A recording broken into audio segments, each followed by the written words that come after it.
There's been far too much chat about chicken of the roast variety on this podcast, so don't panic. I'm just asking in this case, what came first, the chicken or the egg? I'm holding up my encyclopedia of world football, which I've also talked about far too much in this podcast, and I'm asking what came first, my interest in European club competition or my dad get me this encyclopedia of world football in 1980, because up to the 79-80 seasons, I think that's when he got me it. I nagged him to get me it.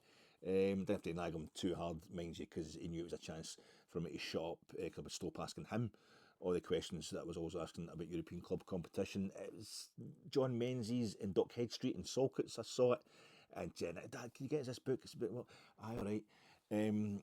But when I think about it, say 1980 would be the earliest that I got this. I'd be like 10, 11 years old. But I'd seen Rangers. My dad had got me out of my bed. His own fault.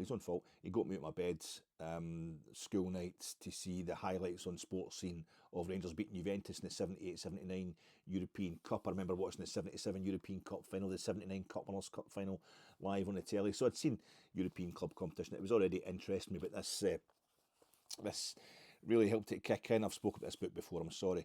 But the reason I'm mentioning it is this letter that I've always kept inside, since 1983, a letter that this book inspired me to write, because even though my dad got me this to shut me up, to stop him asking him all the questions about European football, I got in there and I found mistakes. I found a mistake, and I had to write to Everton. It's a letter here. I'm holding it up to the camera in case you're just listening to this. It's legendary Everton secretary Jim Greenwood, who later became the chief executive, Everton's first ever chief executive. He was responsible for the building of the new Park End, or the rebuilding of the Park End, if you like, which is the only bit of Goodison that I've ever sat in. The only time I went to see Goodison, Everton at Goodison. But manager H. Kendall, and this is July 1983, H. Kendall about to have a good season, and then a really good season after that, the start of a great era for H. Kendall's Everton. In a letter signed by Jim Greenwood: "Dear Alex, I thank you for your letter. We did in fact beat Kilmarnock 6-1 on aggregate in the 64-65 Fairs Cup, but lost in the third round to Manchester United by an aggregate score of 3-2. Now what I've done there, reminding Everton of when they get beat by Man United. Nice, Alec, nice.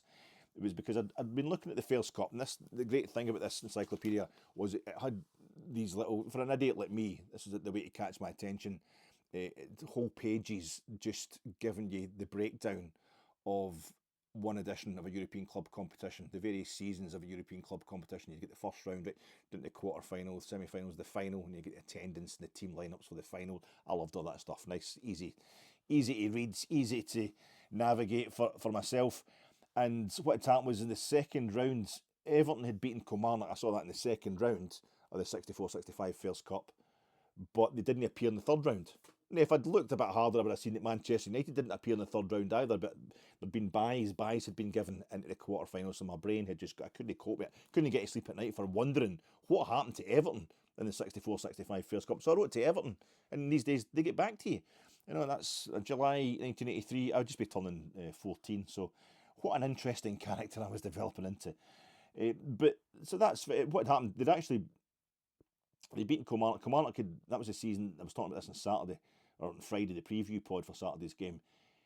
Kilmarnock, most famous European result was when they beat Eintracht Frankfurt 5-1 at Rugby Park, having been 3-0 down from the first leg, and then Eintracht scored the first goal of the second leg at Rugby Park to go 4-0 up in aggregate.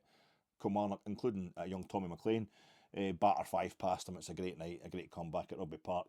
And in the next rounds, Kilmarnock were cuffed home and away by Everton, but who, of course, lost it. And I was just trying to find out what happened. So we played Kilmarnock on Saturday. You might remember that. Kevin Thelwell, an Everton connection, and obviously Yusuf Chermiti, who he was good enough to buy from Everton for Rangers. Kevin Thelwell, he's going to score the winner against Ferencvaros. So there's that connection. But more than that, 64-65 Fairs Cup, the season which I was writing to Everton to find out about, that was the season. The Fairs Cup was won ultimately by Ferencvaros, and that is the only time Ferencvaros have won a European club competition. It's the only time any Hungarian side has won a European club competition. And although Hungary's lost a couple of World Cup finals, got to the semi-finals of the Euros, this is pretty much, they won the Olympics and stuff like that, but pretty much one of the greatest moments, if not the greatest moment, arguably, in Hungarian football. It won't be. It'll be the golden squad, the magical Magyars, the 40s and 50s. But it's quite significant. I thought that quite a coincidence, and that's a wee picture there of the semi-final against Manchester United, who put out Everton in the third round. And they're in I think it's the NEP Stadium, the National Stadium, now the Puskas Arena in Budapest. They played this game. It's either the semi-final second leg or the playoff, because it was a draw. Aggregates were level after the aggregate was level after the two legs of the semi-final between Ferencvaros and Manchester United, and it went to a playoff. Like 70,000 there probably, but you can see here the Manchester United have got a wall lined up, which looks like, I don't think you get indirect free kicks in the box in those days, but they look like they're practically on their own goal line. And you've got Denis Law, 1964 Ballon d'Or, Bobby Charlton, 1966 Ballon d'Or, George Best, 1968 Ballon d'Or, and who's that stood over the ball, lining it up? It's Florian Albert, number 9 for Ferencvaros, the 1967 Ballon d'Or, and quite appropriately, I mean, Paddy Crerand and you get Nobby Stiles and that there, Bill Foulkes, everybody for Man United, they would go on and they'd win the big one 3 years later. But 1967, to be Ballon d'Or, Florian Albert, number 9 for Ferencvaros, whose statue is out outside the Groupama Stadium. If any Rangers fans are over there, that's the guy that statue's at the front. Quite appropriate for somebody who won something European in 1967. He's wearing green and white, but it's a classic. It's a good Ferencvaros kit. It's mostly white top, white shorts, and they've got the classic 60s double hoop. So they're wearing green and white hoops, green hoops on a white jersey in 1967. And it's all white, but it's just two hoops around the midriff. Like Dumbarton had that in the 60s as well. It was a popular style in the 60s. I think Walter Smith probably wore that. Was it 70s Walter? Played for Dumbarton. I think they had that kind of kit for a while, Dumbarton. And they reprised it at the time we were playing them in the Championship. We claimed the third division, the Championship title. When we actually come up into the top flight, it was against Dumbarton, wasn't it? We clinched the title at Ibrox midweek. They might be wearing that kind of kit, but it's quite good because they've got. I mean, it's green and white socks, basically green and white hoop socks, but they're mostly green, just kind of white thin stripes. It's quite a cool look. That kit, but that's Ferencvaros winning that. And the other thing, the reason this is a coincidence, and I'm going to go on about this. It's all relevant. When I'm talking about usually Sir David Murray, and people are telling me, people who started supporting Rangers when David Murray arrived were the first ones to start slagging David Murray because they needed to prove that they were loyal, somehow make up for all the years they hadn't been there in the mid. And if I hadn't been a kid, in the late 70s and early 80s, I probably would have abandoned Rangers then as well. But when he started, they wanted rid of Murray, and it was like that was the only thing to do. He was the worst thing since Saddam Hussein, David Murray. I would say, well, no, I have to remember that Paul Gascoigne, Brian Laudrup, reached my first European final in 36 years, the closest we ever got to winning the European Cup / Champions League was under Murray, and the other one was 9 in a row. 9 in a row was a record that I grew up. My cousin, who was a year younger than me, a Celtic fan, had this pennant up, and he's like, Celtic 9 in a row. What's that? It's a world record. It's a world. We've won the league 9 in a row. But that was me. When I found out about this, I couldn't handle it. Rangers weren't particularly good when I was a kid, but this was just too much. So when I got this encyclopedia, at like 10 years old, 11 years old, I would sit at night and I would read through all the leagues. There's this other page at the back, this index at the back, appendix. There's all the leagues, all the domestic leagues, all the different countries in Europe, and who's won the league every season. Again, easy for an anal retentive like myself to go through and look. And when I'm giving it this impassioned story, being overly emotive and trying to emotionally blackmail folk into going, David Murray wasn't all bad then, or I know why we didn't all hunt him straight away. It's usually the Hungarian League, the page for the Hungarian League that I'm thinking about, and in particular because a few teams that won it consecutively, Ferencvaros are involved there. This is only got up to 1980, obviously, but. Like Pest, for example, won the league in 1969 up until 1975, inclusive of Pest. I'm holding it up to the camera if you're just listening to this. That was 7 in a row, and I would sit just going 1, 2, 3, 4. Please make it go to 9. Please make it go to 9. It was like the reverse feeling of when you read your the Browns or Urwilly, and you'd cover the bottom panel because you didn't want to rush to the end. To find this was one I didn't want to get to the end because I knew it was going to be a total letdown. But the one in that Hungarian league, it was MTK Budapest. This is Ferencvaros' big rivals, the big derby in Budapest and therefore in Hungary. And I had it in my mind that I used to count that, and it was only because of the war. The war had mucked it up. The First World War had stopped the league for a couple of seasons. But after the war, MTK only won it, 6 in a row. And before it was just once. 1914 once, stopped us for the war, then it was 6 in a row after the war. But they've cut it off too early, the Marshall and Cavendish, whoever the Marshall and Cavendish are. It's actually, I checked this up again the other day. They won it 9 in a row. MTK won it 9 in a row. They started playing again, I think, 1917. They won it 1917 to 1925, inclusive. They won it 9 in a row after the war, and the year before the First World War. So they won it 10 in a row. Just there was 2 years, in 1914, 1915, they didn't play the league. So they won it 10 in a row, but it took 12 years. If I'd known that, it would have been so much, my childhood would have been so much easier. I probably wouldn't have cared less about us winning 9 in a row. So thanks for nothing, Marshall and Cavendish, or did you, in fact, motivate me? That is relevant. That's totally, it's Hungary, it's Ferencvaros, it's MTK Budapest, who Bojan Majowski used to play for. How you doing, folks? This is your fat ek. On match day 1, there were no points. On match day 2, there were no points. On match day 3, there were no points. On match day 4, there were no points. On match day 5, there was 1 point. On match day 6, there'll probably be no points. And match day 7, there was the incident with the pigeon. But we're not going to play match day 7 until January. That's Ludogorets Razgrad at home, the Bulgarian side. That's probably our best opportunity now in the Danny Röhl era to get 3 points in an individual game in one of these match days in the 2025-2026 Europa League. But I don't want to wait until January. I don't want to go. This is our last game in the Europa League before Christmas, and I don't want to go into Christmas thinking we might not get a win in this season's Europa League. I don't be sitting there and the turkey in front of me on my plate. It's turkey. I've got the cranberry sauce. I've got the mashed potatoes. I've got the roast potatoes. The croquettes. I've got the Brussels sprouts. I've got the pigs in blanket. I've probably got some profiteroles and an iced mince pie on there as well with the gravy, turkey gravy, and folk are going, Alec, this is the happiest day this is usually the happiest we ever see you when you got all this stuff in front of you. What's the problem? Why do you look a bit down? Why do you look a bit worried? Actually, it's Christmas Day. You're having a feast. I need to know Rangers have won a game. I can't wait until January. I mean, something could go wrong on the night against Ludogorets Razgrad. That's not a guaranteed result. In fact, the fact that we think that's the one we can win probably make us a bit slack, and we'll get beat in that game. And then you're going to Porto. Do Dragao, try to win to get your first win of the season, probably to get us off the bottom of the table. I really would like us to get. It's a really tough assignment going to Budapest, but I would really love us to get a win in the Europa League group stage before Christmas. Preview pod coming to you in association with Gersnet. Check out Gersnet.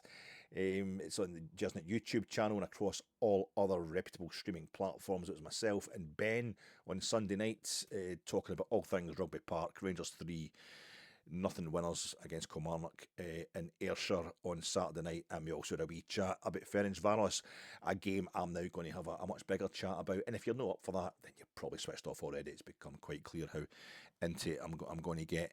I'm sponsored by Gersnet. I'm also sponsored by No Such Thing as Global Warming. No Such Thing as Global Warming because, of course, there was a named storm every 2 days when I was a kid as well. My name's Alec, feet don't fail me now, Anderson, and in September 2002 I went into CBGB's in the village in the Bowery, and I didn't get served and I didn't hear any music.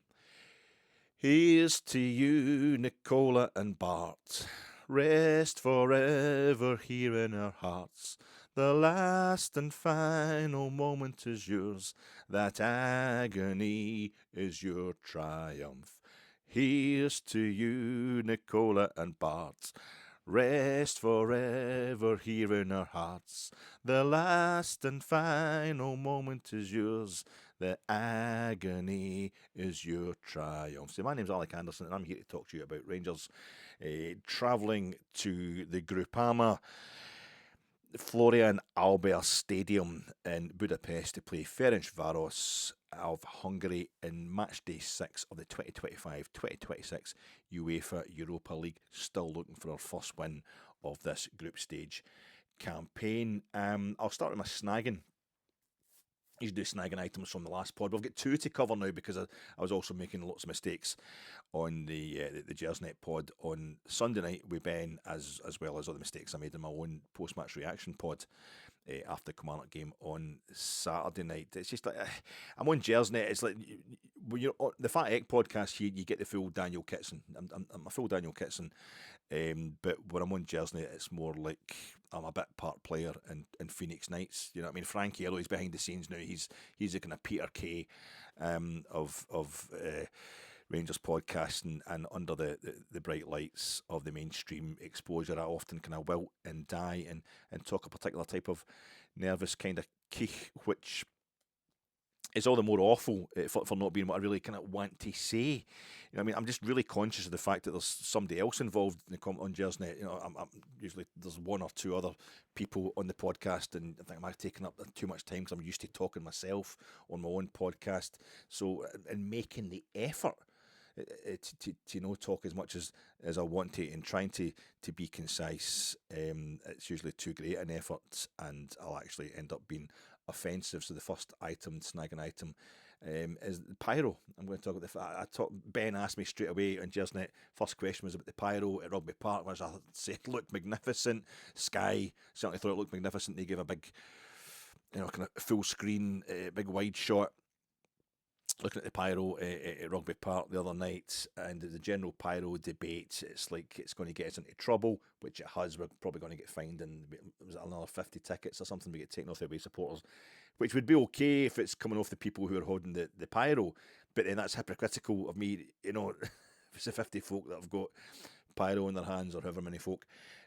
But then is that no hypocritical of me, because I was saying on Jersnet on Sunday night that I love the pyro. I actually think I think it's great. I mean, if it gets tweaked out, it's the Ludogorets Razgrad game in January. That's an instant fine, stand closure, points deducted, whatever, by UEFA. Then I'll be proper old man raging over in the main stand.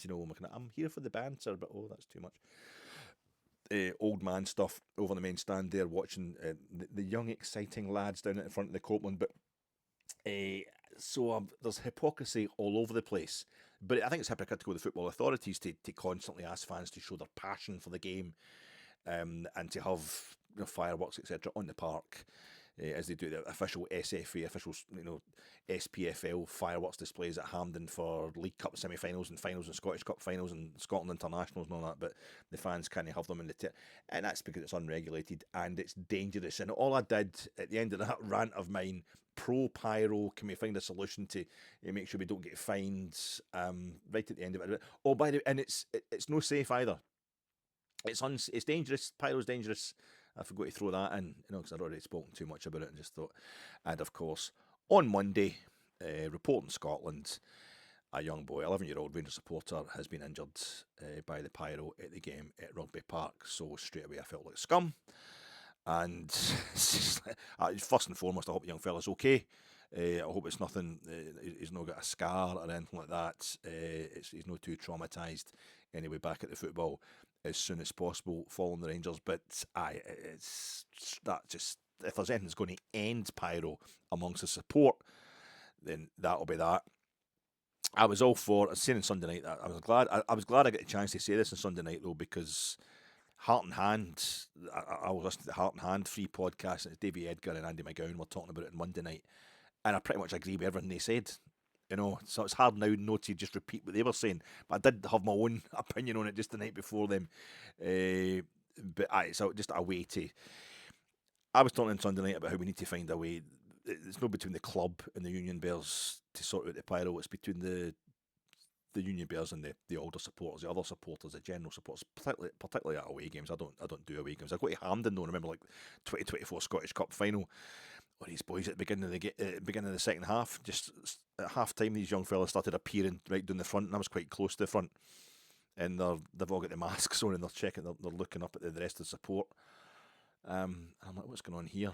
And then as the team came out, for the start of the second half, they all lit up a flare, and it looked brilliant. It just looked, I think it was blue. They were blue flares. It looks great, but it is dangerous. It is dangerous. So, just apologies to anybody who was offended by me being pro pyro, particularly when a young fella's been injured by it. Other snagging items. I kept saying Danny Röhl has got his 4 clean sheets in the league this season. It's 3 out of 4 on my reaction pod on Saturday night. It's 3 out of 4. I said that as well, but sometimes I was getting kind of carried away in the moment of a great win at Rugby Park. Ben had asked me on Jersey Night on Sunday night about incidents involving Rangers. I thought we got away with something because the refereeing was a bit ropey. There was a few weird decisions going on. But maybe they weren't. Maybe that's just me being a biased football fan. And also, I think I was talking about Kevin Clancy having a really weird performance. I thought really had a chance to properly analyse Kevin Clancy's performance because we won. And we won handsomely. So you don't get into what the referee did wrong as much as you do when it actually costs you. And of course, it wasn't just Kevin Clancy. I would imagine VAR, if there's any ropiness going on, any dodgy decisions, VAR's involvement or non-involvement, as the case may be, the video assistant referee will be as much to blame as our Kevin. And also, I forgot to mention the Nico Raskin handball, which I thought Nico Raskin did on purpose. I thought he meant it, but it doesn't matter because it's not provable. And this is the whole thing with the laws of the game, and VAR's bringing this into starker relief. You're trying to govern 22 trained athletes who are trying to outfox each other at top speed. They're capable of doing things instinctively at the drop of a hat. They could beat the naked eye. They're capable of doing these things on purpose. So intent's got to be removed from all kind of understanding of laws, and that's why you end up... basically, the referees' laws have got to be boring. They've got to be kind of merciless, and they've got to be really anal, and they have no mercy on somebody who handles the ball in the box and has no idea what the ball is. Completely, obviously, doesn't mean it.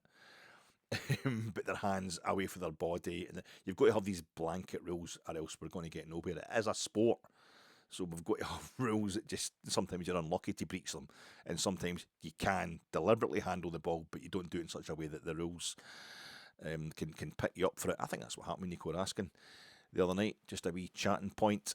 Tinker Tailor's Soldier Spy. I mentioned at the end of my post-match reaction pod from the Commander game on Saturday night. I said, I'll talk to you before we go to Budapest. I hope we got on better than Jim Priedo. I said. And he, of course, is a character from Tinker Tailor Soldier Spy, but it's only in the Thomas Alfredson 2011 film adaptation, which is brilliant. If you haven't seen it, you should. It's only the 2011 Thomas Alfredson film adaptation of Tinker Tailor Soldier Spy that Jim Priedo goes to Budapest. In the book, the John le Carré book, and in the classic BBC serialisation, the television series with Alec Guinness, that's Jim Priedo goes to Czechoslovakia in both of those. Radio series as well. I've listened to the Radio 4. It was years ago. Radio 4 did an adaptation that was across 20 different parts. I used to go for a walk at night listening to that, and it was bloody great. Tinker Tailor's just, you can't get it wrong, really. It's just a great story. I don't know where he got. I don't know if it's. I'm assuming it's going to be Czechoslovakia in that one as well. But he does go to Budapest. It's during the Cold War. So that was, in case you get confused by that, not a mistake. Just something I maybe should have clarified. It's an interesting experience to be asked questions on Jersey, because you simultaneously get an insight into your own thinking as well as an insight into your own stupidity. I don't really need that much more of an insight into my own stupidity. I've got a whole kind of lifetime of knowing about that. But I'm saying things like, I think we're going to have a title tilt. We're definitely going to have a title tilt, and we've got a chance at getting back into a proper title race here, getting right in about it, Rangers. Especially when you see what Mikey Moore can do when he's back to fitness, just takes the ball and scores a great goal and looks unplayable. But at the same time, Ben's also asking me in the same podcast, like 2 minutes later, who would you want to buy in January? What kind of positions would you? Every position. We should get new players for every. But we'll get a terrible team. Our squad's absolutely awful. It's a testament to Danny Röhl that he's got me thinking there's going to be a title challenge from Rangers despite our squad being awful. But it also just shows you how you can simultaneously hold these two completely contradictory thoughts, which is actually a line that's mentioned in the TV version of Tinker Tailor, where Roy Bland asks George Smiley, "George, you're a clever sort of fella. who is it that said the sign of intelligence is to hold two completely contradictory thoughts at the same time without it being cognitive dissonance, really? And it's F. Scott Fitzgerald. Anyway, I'm not. It's not intelligence. It's just I'm not clever enough to experience cognitive dissonance. We've got a terrible squad. They all have to be replaced. But at the same time, I think we can win the title. Snagging for this pod. I'm sorry it's so late. You'll be hearing this on Thursday, and the game's kicking off at tea time tonight. But the team were late getting to Budapest, which means the press conference, and I like to get the manager's pre-match presser into a European preview pod. I should really change that format though. Just do a separate wee tiny pod for the pre-match because it always holds up the European stuff. Makes it a bit late, and also I was obviously getting blown about something terrible by the storms out there. I could hardly get. I mean, getting from the kitchen to this, my converted outhouse, just running. I could get blown away. Shut up! I could get blown away. And also replies. People have been. It's been bloody brilliant. The folk getting in touch. It's fantastic. I've just had other stuff to do this week. I've not had a chance to get. I love getting back to folk and having a chat on the comment section under the videos on YouTube, and so many's get in touch. It's great, but I've not had a chance. I've only replied to a handful of people, so I'm going to try and get on that tomorrow. Be like, oh God, please, Alec, we've got you in our ears now. Let's read your words as well. Well, it's your own fault. It's your own fault. You get involved with me, you know you're just going to get the hen end bored off you. So what's happened before we quickly talk about Ferencvaros? Quickly before we talk about Ferencvaros, what happened after Rangers won at Rugby Park? Next day, it was like Celtic were playing Hearts at Parkhead, the top two. So with us having won, especially in the Saturday night, we obviously want a draw there because that means both sides drop 2 points as opposed to one of them gaining 3 and getting further away from us again. It means we've gained 2 points on both the teams up the top. But I could believe that a lot of Rangers supporters seem to be really quite happy that Hearts got a win in that game. I found that it's a momentous result, momentous moment for Hearts in having beaten Celtic home and away, and beating us at Ibrox. They've won at Ibrox and Parkhead same season, but also they're beating Celtic at Tynecastle. They may be about to do that to us as well next weekend. But it's real. It's made it real. It's made the prospect of them winning the title or being able, having the minerals, having the ability to beat the traditional contenders. That's been kind of proven so far. How often they can do it is another thing, and maybe beating the rest of the teams in the league is proven a bit much for them at this moment in time. But it means that the Hearts challenge is now as real as Celtic fans' fears and the protests and the complaints they've been sending in the way of their board. It appears to be anyway. I mean, Wilfried Nancy is getting slagged rotten for bringing out a tactics board during the game, like a fridge magnets during the game. And it's his first game at charge, and he's been doing a lot of. I saw someone online calling it a whole lot of Russell Martinisms in his post-match reactions, post-match interviews. Wilfried Nancy, or Nancy, however you pronounce the fella's name, but Ange Postecoglou, I mean, he lost to Hearts. It was at Tynecastle, but he lost to Hearts in his first league game in charge. Lost to Rangers at Ibrox as well. We made a few players missing, Balogun, marking Furuhashi out of the game at Ibrox that time, but that was one of the things. He played Furuhashi in a different position.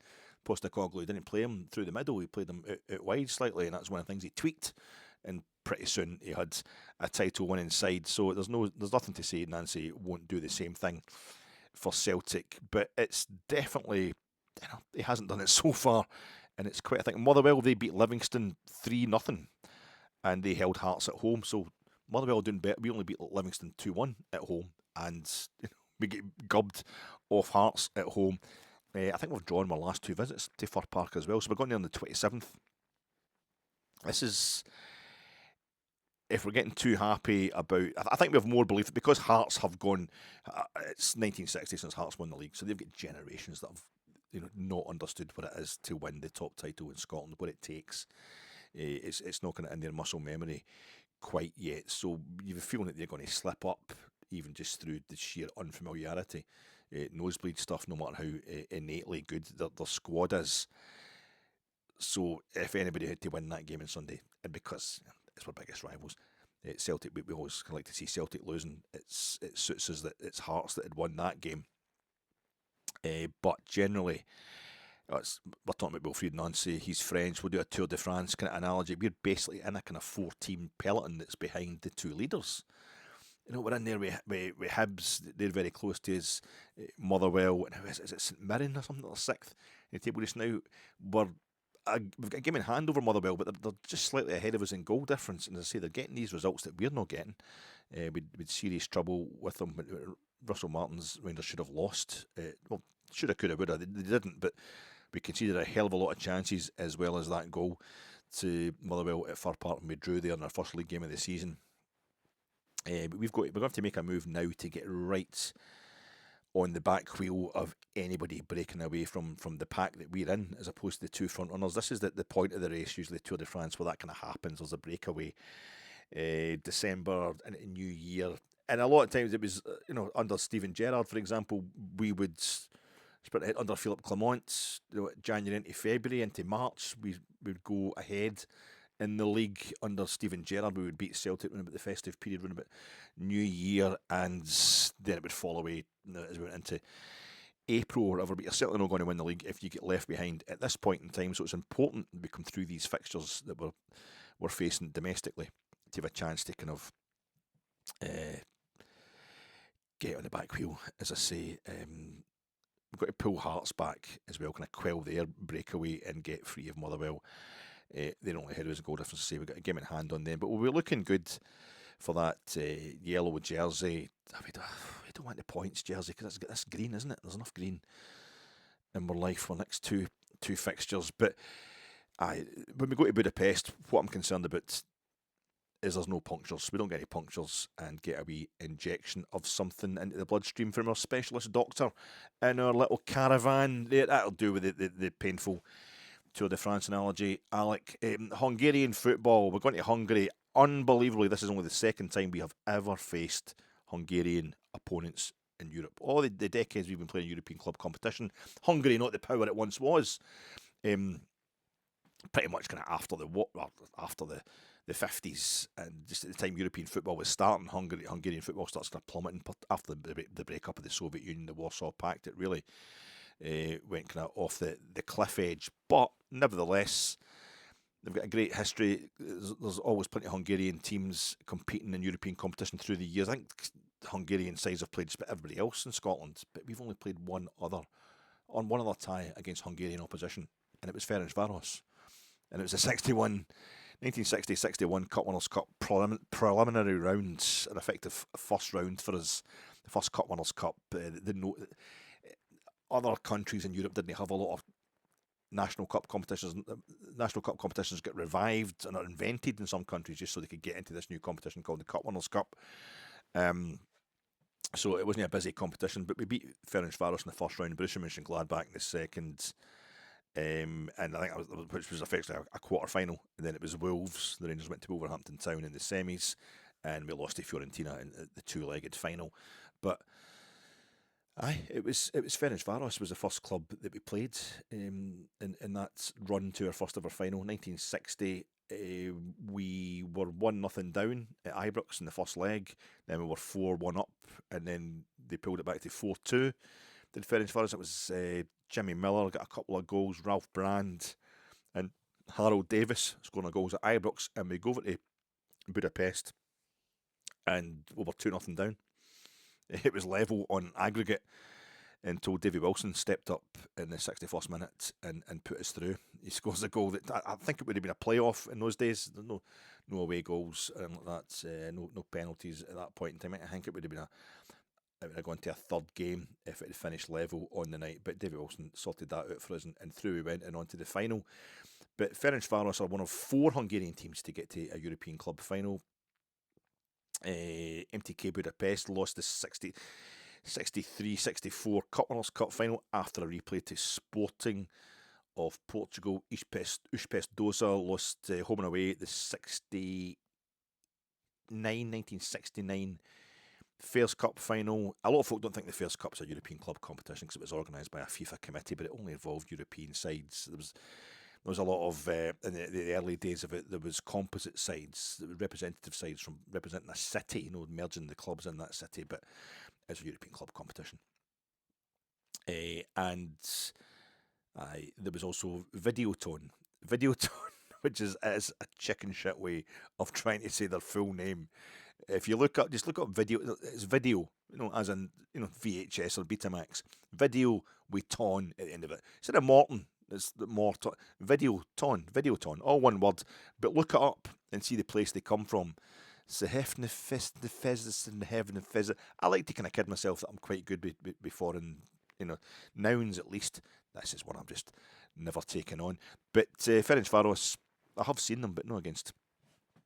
I saw Ferencvaros against Hearts at Murrayfield 20 years ago because I thought it was the only chance I was going to get to see them, and so far I've been right because obviously we're only playing them away from home in this new format in Europe. But the Hungarians, they're the Maryhill Magyars, Partick Thistle's nickname. Now I don't know if they probably just the alliteration and their wacky sense of humour up in Maryhill, probably comparing themselves to the great team of Puskas and Nandor Hidaguti and all these fellas in the 1950s, but they did play Honved. They played Honved, the army team from which most of the golden squad, the Hungary golden squad of the 40s and 50s came from. Stole them from the communists, stole them from other clubs, including Ferencvaros. But they did. Partick Thistle did play Honved in the UEFA Cup in 72-73. Thistle won the League Cup in 71-72 season. They beaten Celtic 4-0 at half time. They beat Celtic League Cup final. The same year we won the Cup. The same season we won the Cup Winners' Cup. But Thistle were the ones that get to compete in Europe the following season because we got ourselves banned, didn't we? We played obviously we arranged the Super Cup match with Ajax, but that's not a European competition. That's a ceremonial. But it was Honved won 3-0 just up the road phase. It's a team that hasn't reached a club that hasn't reached a European final that I would still love to see Honved because of the historical relevance. They reached the World Cup final in 1938 Hungary, and then they reached it again in 1954. That's the only times they reached the World Cup final. Lost in both occasions. Lost to Italy and Paris in 38, but the 1954, of course, this is the team. They beat England 6-3 at Wembley in 1953, I think that was, and that was the old WM system getting shown up for what it was. This was modern football arriving. The first time England had lost to non-British Isles opposition in at home at Wembley. The Republic of Ireland beat them at Goodison, but the British Isles. And this was a revolution. They've got great. The clubs. It's Ferencvaros, MTK Budapest. Temporarily known as Voros Lobogo, red flag. Pest, Vasas Budapest. Great names. The Brechin, lovely names. The Hungarian clubs and the players have got these great names as well. Sandor Kocsis, Zoltan Cibor, Ferenc Puskas, Nandor Hidaguti. All these kind of fellas, great romantic, Florian Albert, lovely romantic names. They certainly, maybe they just all sound like, Davy Smith, Jim Smith, whatever, in Hungarian, but it sounds fantastic to our Anglophone ears. And the magical Magyars, the Golden Squads, they won every match for 6 years. And they played a lot of matches, including the Olympics, because they were amateur, because we're communists, they were amateur as well as playing professional level. And the only match they lost in those 6 years, they were 2-0 up after, I think, 6 minutes. And it was the 1954 World Cup final to West Germany. The miracle of Bern, das Wunder von Bern, and they tanked the Germans, who'd put out a slightly weakened squad to that slightly weakened side in the group. The group stage of that World Cup in Switzerland. Zoltan Cibor, who scored, Puskas and Cibor scored the 2 early goals for Hungary in that World Cup final. And Puskas have scored, of course, the only guy to score hat-tricks in 2 separate European Cup finals. I've been through that a million times. But Zoltan Cibor also scored for Barcelona in the 1961 European Cup final at the Wankdorf Bern, the same stadium, and Barcelona lost that game as well. They were heavy favourites to beat Benfica, and Sandor Kocsis scored in that one as well. But so Zoltan Cibor scored in the World Cup final, scored in the European Cup final, both in the same stadium, lost both games, playing for the heavy favourites. Sorry, I get carried away. I'm taking a bit of kind of internal whitey here. It's just overwhelming, the stuff to do. I think they've reached the semis of the Euros a couple of times as well. At least once I can think of.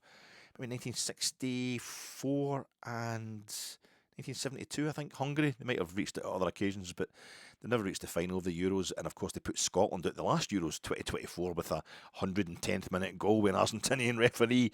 And everybody thought, that's enough. We've had enough of this guy.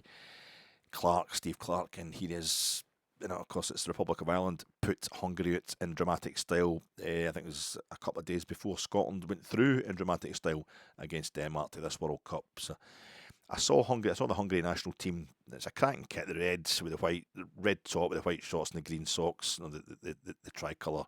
It's the Hungarian flag. They beat Scotland 3-0 in a friendly at Hampden. I feel as if it was like within a year of me seeing Austria beating us at Hampden in a friendly as well. So Austria-Hungary, seen them all, seen the whole country. Ferencvaros, like us in the 60s and 70s, they reached 3 European finals in a decade. It was exactly a decade for them, and the 2 in the 60s, 1 in the 70s, just ourselves reached the 61 Cup Winners' Cup final. We lost the 67 Cup Winners' Cup final as well. Then we won the Cup Winners' Cup in 72. Well, Ferencvaros, they reached the 65 Fairs Cup and they won that, as I told you. They beat Juventus in Turin. The final was just played over one leg.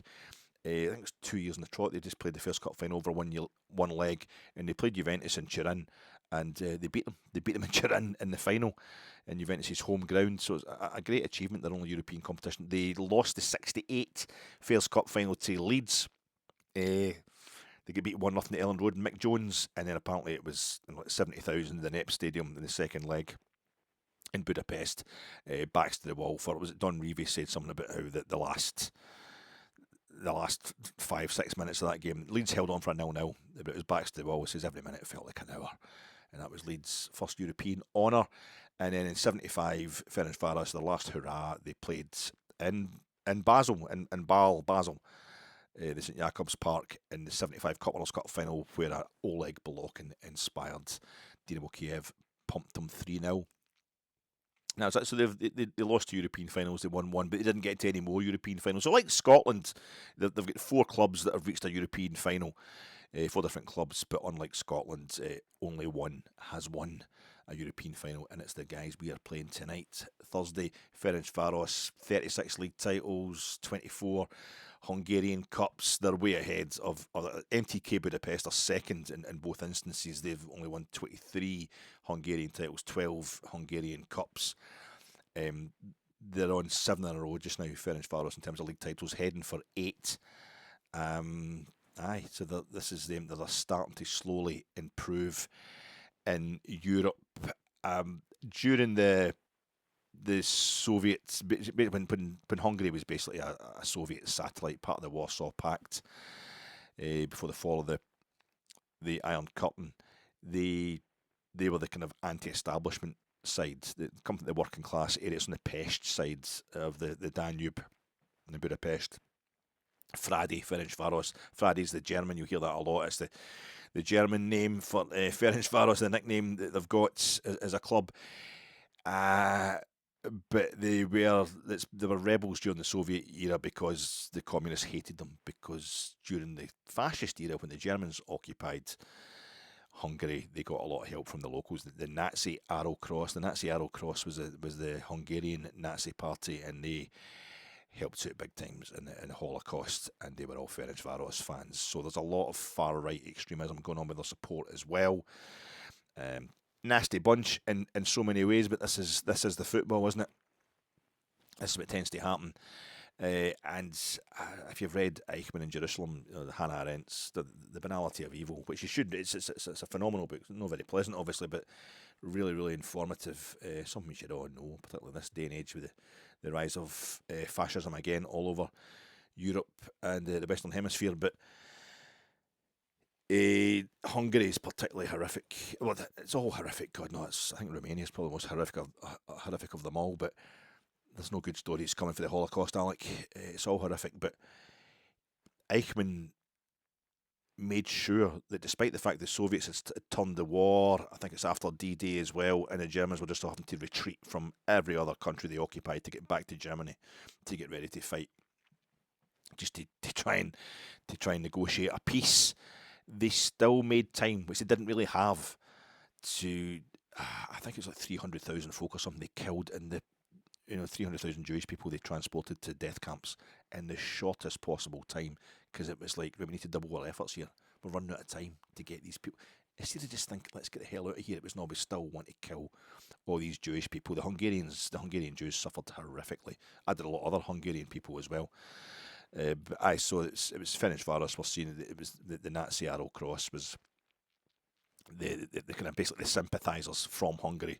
A lot of them were big Ferencvaros fans. They became associated with them, so they suffered after the war, did Ferencvaros, but gradually time moved on. They've got a green and white.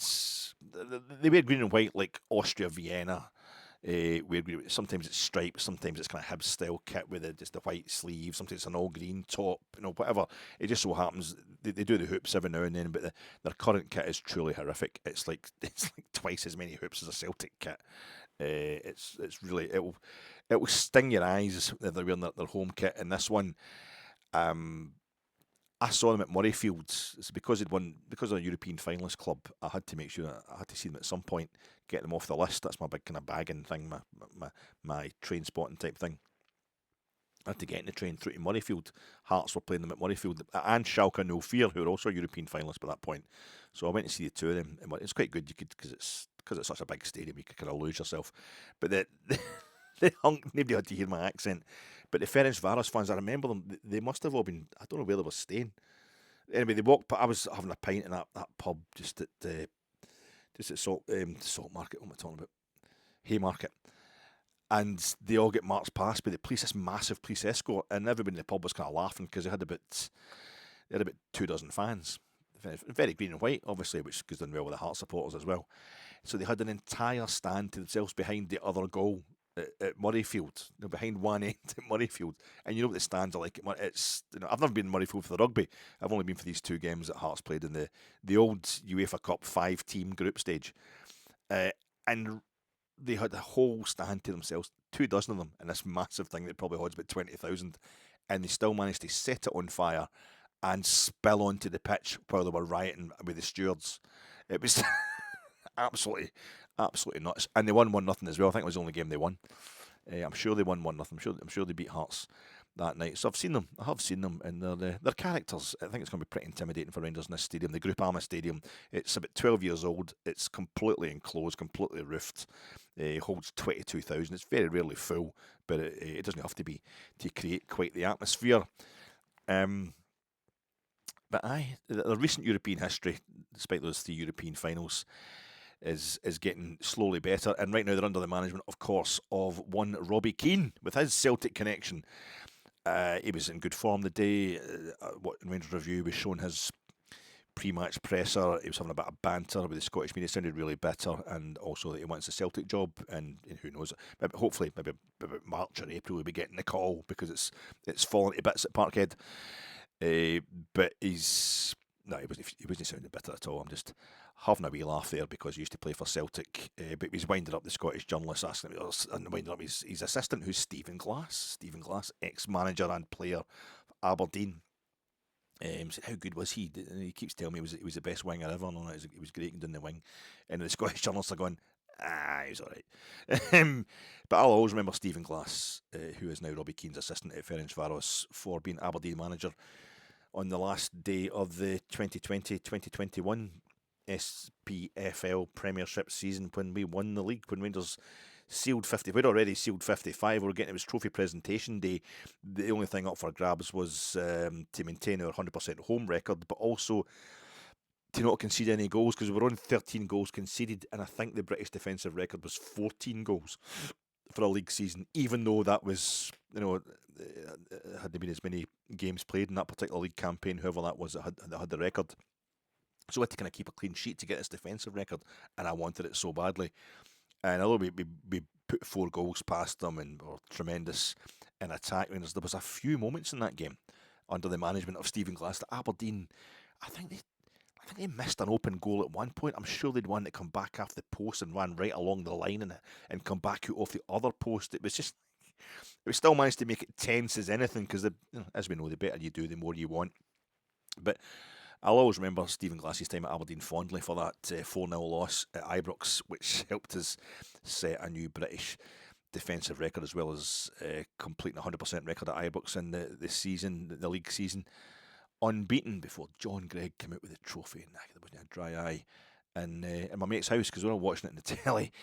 But Robbie Keane, he's really improving. I hadn't really thought about Robbie Keane until he popped up at Maccabi Tel Aviv as manager, and he seemed to be doing all right there.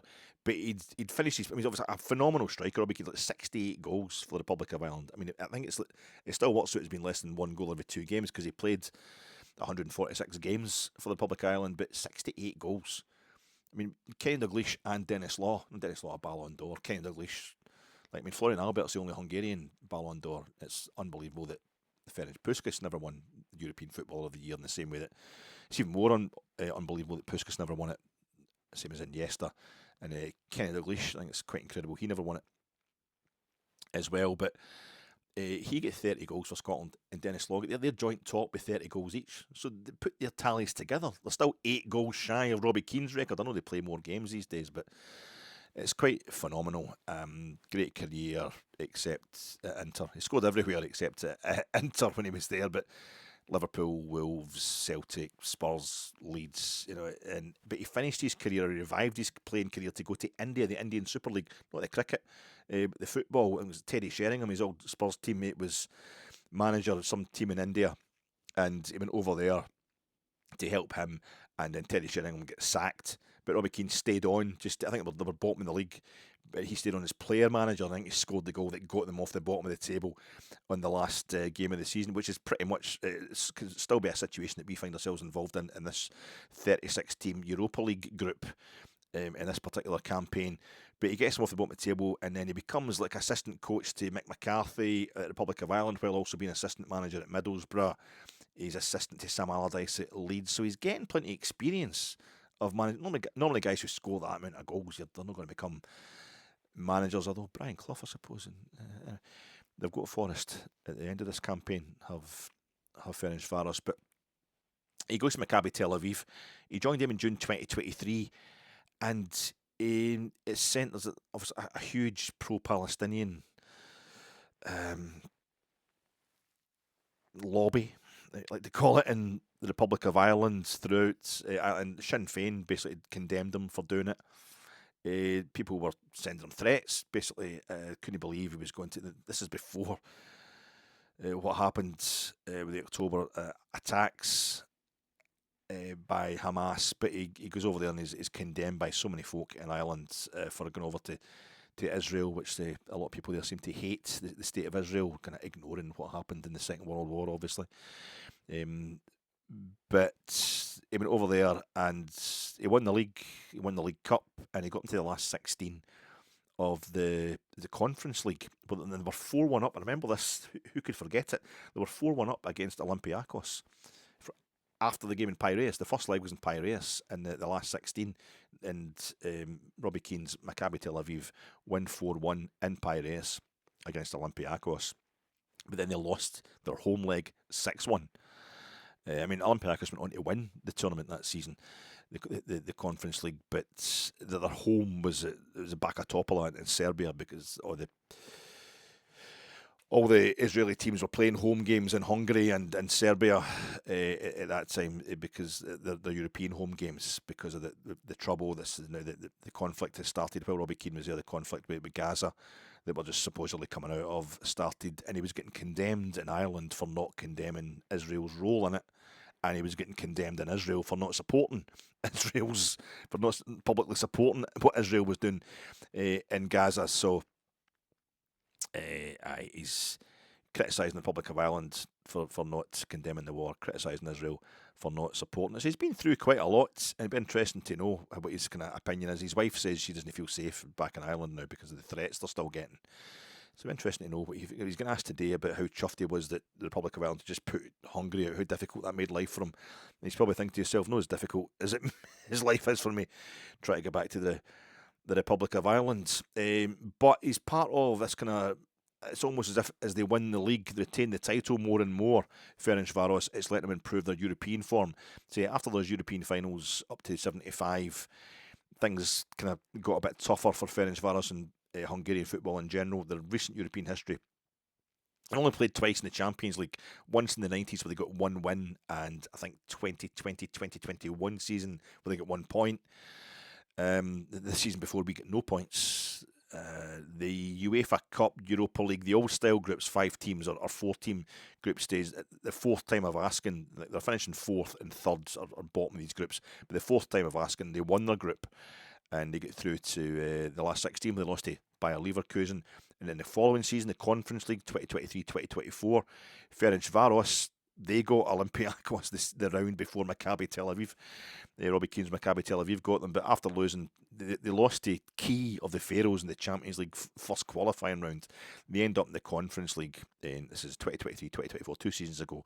They're second in their group, and they lose to Olympiacos in the knockout round, the first knockout round.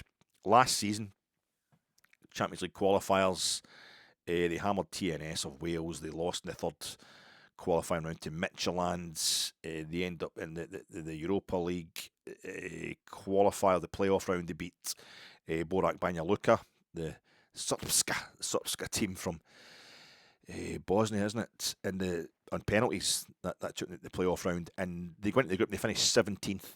So they finish in the bottom, the unseeded part of the non-automatic qualifiers to go through into the qualifying round, the knockout round, which kind of last 32 round, which is the last 24. The round that we avoided last season, they go into that and they lost, I think, to Pilsen. Was it Victoria Pilsen put them out? Aye, they did indeed. So this season, because they're champions again, the Hungarian champions go straight into the Champions League. It's the exact same as ourselves. They've just been through the exact same kind of scenario as ourselves. They second qualifying round of the Champions League, they beat Noah of Armenia, the team that just drew with Aberdeen at Pataudry. He beat them 2-1 away from home, then beat them 4-3 at home. They beat Ludogorets Razgrad in the third qualifying round of the Champions League. They drew 0-0 in Bulgaria. They beat them 3-0 in Budapest. And in the playoff round for the Champions League, they lost 3-1 at home to Karabag of Azerbaijan. They won 3-2 in Azerbaijan. Almost took it to extra time, that tie, Ferencvaros, but no, they dropped into the Europa League. And Karabag, they're doing an okay job. They're hanging right in there. I think they're above Juventus, not above quite a few prestigious sides. Ajax, most notably, Benfica in the Champions League group this season. So it's no disgrace to have been put out by Karabag. Karabag, they took them really close, as I said, in Ferencvaros. They dropped into the Europa League, and currently, after 5 group matches, after 5 match days, they are 6th. They're in 6th place, looking at automatic qualification. So that it's basically a swap of what between both Rangers and Ferencvaros. What we've done. Sorry, I'm just looking at the time. This pod's taking far too long. You're going to have no time to watch it. I just can't help. It's the European stuff. I'm going to have to do this different in the future, folks. Not that there's going to be many more European pods this season anyway. The guy to look out for is Barnabas Varga. Great names, Hungarians. Barnabas Varga. He plays number 19 striker, and he's got 19 goals this season for them so far. 9 of them in Europe. 6 were scored in the Champions League qualifying rounds, and 3 in the Europa League group stage so far. He's also missed 2 penalties in the Europa League group stage, but he also scored in both the games in which he missed a penalty. So quite a character at number 19. You've got to watch for him, and I've been watching their goals. Quickly run through their goals. Match day 1, they drew 1 each with Victoria Pilsen in Budapest. Victoria Pilsen's goal gives us a bit of hope because they just kind of play nice wee flick on that. They play through the middle, ball on the deck, and it's an outstanding shot from the edge of the box into the top corner is what Pilsen get their goal from. But it's Mikey Moore stuff basically. And then they go 1-0 down, and they're 1 man down after 37 minutes as well, Ferencvaros. But they keep going and equalise in injury time. So they've got a bit about them. They've got a bit of stuff about them. And it's a deep cross to the back post, which is flicked in from about 3-4 yards. They're good in there. A lot of high balls from the wings, sometimes from deep. We need to watch ourselves. They're very good in the air, and we know we aren't at the back. Match day 2 in Genk, they win 1-0 away at Genk. Genk could beat us at Ibrox. I mean, they've drawn 1 each at home with Victoria Pilsen, who we pasted at Ibrox. We can take some comfort from that, but They've won away at Genk. Again, Varga missed a penalty about 2 minutes into the second half, but just before half time, he scored the only goal of the game. It was a header from about 8 yards out. Terrible marking by Genk, but it's a cross from the right hand side. Then they go to Salzburg, RB Salzburg, match day 3. They're 1-0 down at half time, kind of shot from the edge of the box. Again, it's victim to shot from the edge of the box, so this is stuff we can do. But then they bang in 3 goals in like 9 minutes of the second half. Varga misses a penalty in the first half, but 50th minute he just walks in one along a deep cross from about he walks in from about 6 yards. Another cross to kind of near post area. The Norwegian centre forwards, Norwegian striker, what is Zacharias, and maybe he's a centre half. I'm not actually checked his position, but he scored it like a centre forward anyway. Zacharias, and he goes to the front post and heads it low right back over to the back post. They're good with aerial balls. The most concerning of the 3 goals that the Ferencvaros scored at Salzburg was the third, just a ball over the top. Salzburg try to pile on, try to get an equaliser, but it's a ball from deep, from in their own half. Ferencvaros just right over the top, like the kind of goals what we succumb to quite often this season. The centre halves getting themselves in a bit of a fanco, so we need to watch for that. And then Salzburg pulled one back, just kind of working it down the inside right channel, gigs into the box, scores from an angle on the deck. So they seem to lose more goals from neat play on the deck than they do from aerial balls. Match day 4, Ludogorets Razgrad, who we will be playing just in January, they beat them 3-1. Again, they've already beaten them in the Champions League qualifiers, and now they've beaten them in the group stage of the Europa League.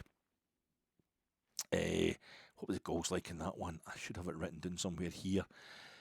Oh, aye. It's one of those ball to the back post, gets nodded back across, somebody touches it in.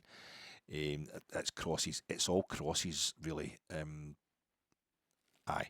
They're very good in the air. Ball's coming from wide. Match day 5. They go to Fenerbahce. They go to Istanbul. They draw 1 each. Now that's somewhere we won 3-1 last season, but we're not quite the team we were last season. They draw 1 each. They hit both posts in the first half. Then into the second half, it's from a corner. There's a goal from a corner, and it's Vargas who's at the back post. He knows that it's front post actually from 2-3 yards out. It's terrible marking by Fenerbahce. It's the fact that it's Fenerbahce versus Ferencvaros. You get the Flam derby, Fluminense and Flamenco in Brazil, and now you've got the Fenfer and. It's the Ottoman Turks against the Habsburgs, really, but they hit both posts. But Scott Fry, Danny Röhl was talking about him in the press conference today, after the Kilmarnock game, about how he's good at helping us defend set pieces as well as scoring from them. Something I was interested in, the new set piece specialist we've got in. So hopefully he can help us, because they are good in the air, are Ferencvaros. But that game at Istanbul, they went a goal up 69 minutes, 67 minutes, and 2 minutes later, Fenerbahce equalised. Talisca, was a ball at the back post, cut back, and stroked in from near enough the penalty spot from Talisca. Then Nene hits the bar for Fenerbahce. But that was it. They've been pretty impressive. Haven't lost a game yet. 2 draws, 3 wins. Danny Röhl's pre-match press conference today. Joe Rothwell is out. Lyle Cameron needs a fitness test. Dujon Sterling is in the squad, but he's wanting to kind of break him in slowly. And Nadim Bajrami, though he's not in the European squad, is his injury, Robbie Park, surprise, surprise, is a lot more serious than we initially thought. So he's struggling to get back anytime soon. And Joshua Barry of Rangers Review was asking him, what is it with all these muscle injuries we're getting just now? And he says, yeah, Röhl saying there was no injuries when I first arrived. Now there's lots. It's a combination of us having to play a lot of games, but also so many of our players are on international duty, so that's causing them stresses as well. And it's an increase of intensity. We saw the same thing happening when Philippe Clement arrived mid-season and started getting the players to try harder, to move harder than they'd been trained to do in pre-season. He believes he can still qualify for the knockout round, so that was good to hear, but we can't afford another defeat. He reiterated my point that his results in the Europa League are improving. They're progressively improving. Loses 3-0 to Brandbergen, loses 2-0 to Roma, draws 1 each with Braga. But he actually mentioned this should mean Thursday could be a win for him. He was smiling, but It's quite cocky. Diamandi is not going to AFCON with Cote d'Ivoire. That makes up for the fact Giga probably is going, or Giga is going. I've got so many kind of unfit players just now, so many international players. It's a challenge, says Danny Röhl. He's constantly analysing games and talking to his players about what he needs from them, but he knows there will still be setbacks in this kind of state of development that we're in just now. But this is because he had a chat with Majowski. He just said after the Falkirk, he had a chat with Majowski after the Falkirk game, the 0-0, and started telling Bojan Majowski how to use spaces better. And then Majowski scores 2 goals against Kilmarnock. Didn't score against Dundee United away, but this is people are all eager to know now. The journalists want to know about the chats he's having with the players. He's wanting Rangers to play like we did for that 10 minutes after we went 2-0 up on Saturday. And I was talking about that in my post-match reaction. I thought I had it down to 7 minutes where we're just absolutely coasting. It was magnificent, the football we played just after we went 2-0 up, and that's what he's wanting us to do more often. That's the goal.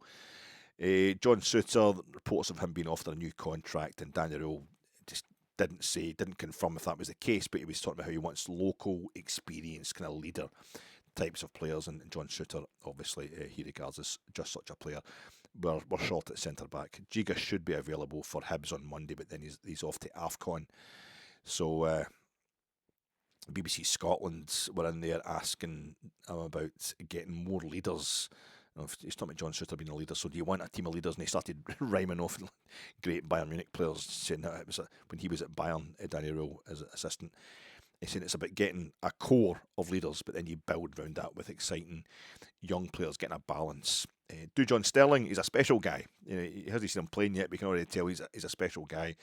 And he obviously, from what he was saying, Danny really wants to build up Dujon Sterling's fitness, get him some game time against Ferencvaros, then some more against Hibs before Giga goes away to AFCON at the end of December. Giga's not going to play after the Hibs game for us. He's away after that. So he clearly wants him to come in the next 2 games, Dujon, for some minutes before he starts to basically replace Nasser Giga. My God, what is that? 1 hour, 6 minutes, and I've still got so much to say, Trips. I'll just cut straight to my pattern about the game, how I feel about it, my predictions, what I think the team is going to be, etc. Like qualification, I think is still a possibility, yeah, but that's no why I don't expect us to qualify and to go through to the first knockout round. I don't expect us to get out of the bottom part of the group. That's not what I'm targeting. There's money to be made, but it's not so much about pride to be gained as more humiliation needs to be avoided in this Europa League group stage. We're probably still in that kind of zone of just trying to avoid humiliation. A point from this game, and we can still ensure that we won't have the worst record. It's the worst record ever. It's only the second season of this format, the 36-team Swiss-style format in the Europa League, and last season somebody finished with 3 points. I think 2 teams might have finished with 3 points. We've still only got a point with 3 games left to go. We need to. I would love us to get a win just to get that out of the way. If we win at this game tonight, we'd have 4 points on board, and that's just one worry out of the way. But we then need to get ourselves off the foot of this table. I think the team. It's no good resting anybody. Looking forward to the Hibs game. We've got no Diamandi, and much as I've slagged Diamandi for being a bit flaky of late, keeping maybe copping out of the Genk game as well. He probably copped out against Genk, deliberately got himself sent off because he's under Russell Martin. He wasn't fancying it at all. The Braga game, he might have been unlucky with that sending off, 2 yellow cards. And he's risking penalties or red cards, whatever, at Kilmarnock as well, but he can be invaluable as well. A lot of it's to do with the fact that he's just playing in a particular role, a particular style that involves them getting into battles and being a bit up for it. He's going to run the risk of bookings and sendings off and giving away fouls in bad places. But in Saturday night at Rugby Park, he had an assist for the first goal, and he did really well. He goes to ground in the box. It's back to goal, but he still manages to hold the ball up and kind of lay it off. There's a lot of NFL type moves going on with Rangers on Saturday, and that was one of them. Just managing to lay the ball off to quarterback, the quarterback or the kicker, perhaps maybe and Bojan Majowski to stick in the back of the net. But for their second goal, he starts the move, he breaks up Kilmarnock's attack, and he carries that ball forward. He's there to take the ball off Finlay Curtis and carry it forward to Raskin. He gets the assist for the second goal as well. It's probably why this season he's the most 10 of all the attempts or the players we've tried out at number 10. That's why he wears number 10, Diamandi. So he's going to be a massive miss. I think it's going to be a huge miss in this game. But maybe we don't play 4-2-3-1 in this game tomorrow. I've thought about this too much, folks. I've probably overthought it, but I'm thinking 5-2-2-1, which becomes, it's like basically a 3-4-2-1. It's three centre halves. I'm going to go with Majowski up front with Moore and Gassama tucked in behind him, really.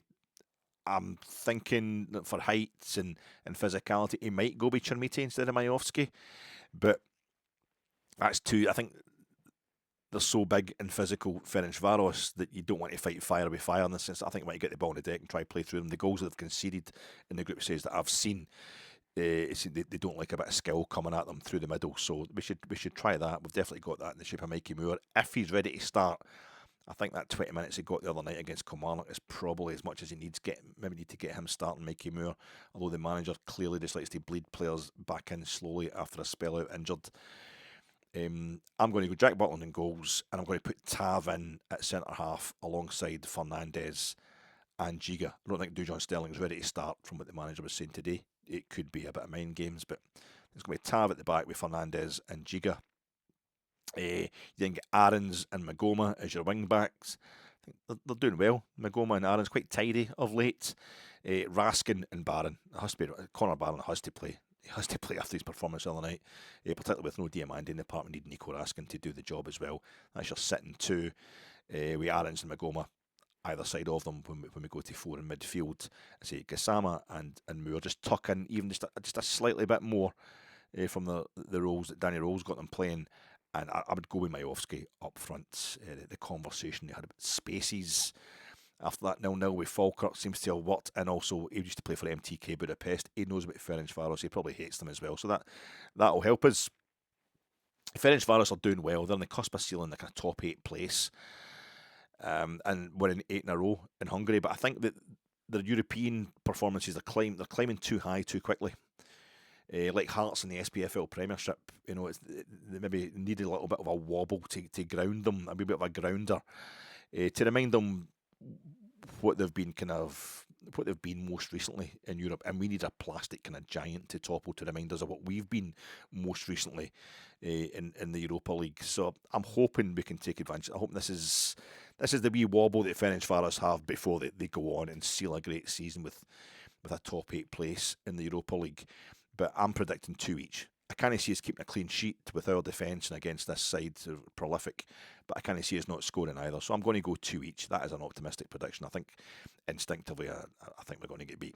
But I'll go 2 each in. Well, that would be absolutely magnificent. I remember watching Steven Gerrard and Robbie Keane destroying us for an hour, for 58 minutes in a pre-season friendly for Liverpool, 2008, summer of 2008. Fernando Torres scored the first goal. I think Al McGregor spilled it.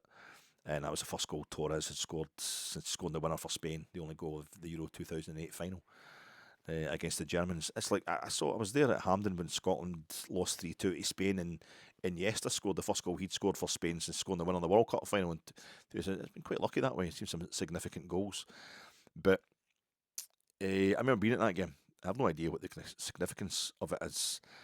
But I will tell you this, it was Liverpool beat us 4-0 this pre-season friendly. We just reached the UEFA Cup final in 2008. This was a pre-season friendly against Liverpool. They gubbed us 4-0. Robbie Keane's playing. Steven Gerrard was absolutely running the show. And at the 58 minutes, I think they went 3-0 up. They just made mass substitutions, Liverpool. But that was the only 4-0, losing by 4 goals. That was I think only the second time I'd seen us losing by 4 goals at Ibrox. We'd lost 4-0 to Juventus in the Champions League in the 90s, and I was not enjoying this at all, even though Liverpool were magnificent to watch. Little did I know it wouldn't be the worst defeat that Liverpool would inflict on us at Ibrox. But revenge for that, I don't know. I got my revenge for that one when Steven Gerrard came to Ibrox in 155, and he set us on the road to a European final in the Europa League, the UEFA Europa League. He brought us back to glory, Stevie G, to kind of Rangers levels of glory via the Europa League. And this competition got us a reputation back. We reminded ourselves in the world who we were through the UEFA Europa League. This season is an aberration. It's an embarrassment. Not because of the domestic stuff that we've suffered, no, not even because of the Champions League doing in Bruges, but because of what we've done to ourselves in the UEFA Europa League, our competition of the kind of 20 teens and the 2020s, putting that in the back of us reaching the UEFA Cup final 17 years ago. There's a legacy here to be protected, a reputation to be guarded in the Europa League, and all I want is us to get a win, to get off the foot of the table, and for all of our players this Thursday night to go out there channeling their inner Kevin Thompson and Robbie Keane's next game at Ibrox after playing for Liverpool in that friendly in 2008.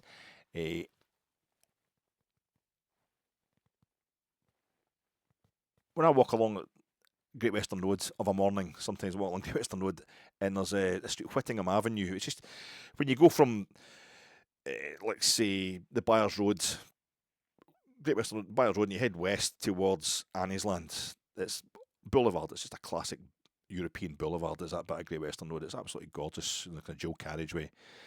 And it first kind of breaks up. You get Gartnavel Hospital, and there's the Marks and Spencers and the BP garage, and just it's at Bingham's Pond.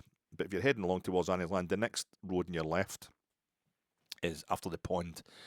It's Whittingham Avenue off Great Western Road, and it's a really proper money street. There's massive houses in there, absolutely huge, kind of red sandstone villas and blonde sandstone villas and fancy flats and what have you. And I just look up, and I looked up the past few weeks I've been past. You look up, there's just at the end of it, or before it curves around the corner, when you're looking from Great Western Road as you pass by, there's this massive red gable up here, bright red gable. And it turned out it's actually a building what they're doing in Gartnavel, the grounds at Gartnavel Hospital.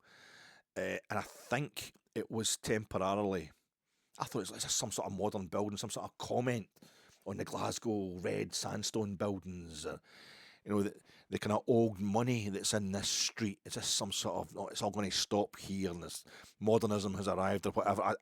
I didn't know. I thought it was some kind of abstract thing, but no, it turns out it's just the lining. I think it's probably kind of insulation or something. When they're putting up this building that's in the hospital grounds, the workmen have been knocking it up, and as I walk past, it's like a red flag, a code red, like Voros Lobogo, red flag, and it's gone now. It's gone. It's kind of stable. It's relaxed. It just fits right in now. It's lots of money in that street, and it just fits right in. Too much money for most, but it's back to its old self. I remember last season in Europe when we, were steady at our worst and brilliant at our best, and going away from home was never a worry. Maybe we're getting back to that.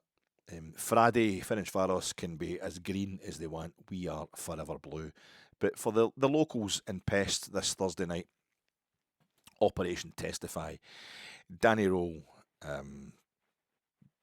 Danny Röhl has got us back to competence. It should be a bit of a red flag for Rangers getting back to some sort of European competence.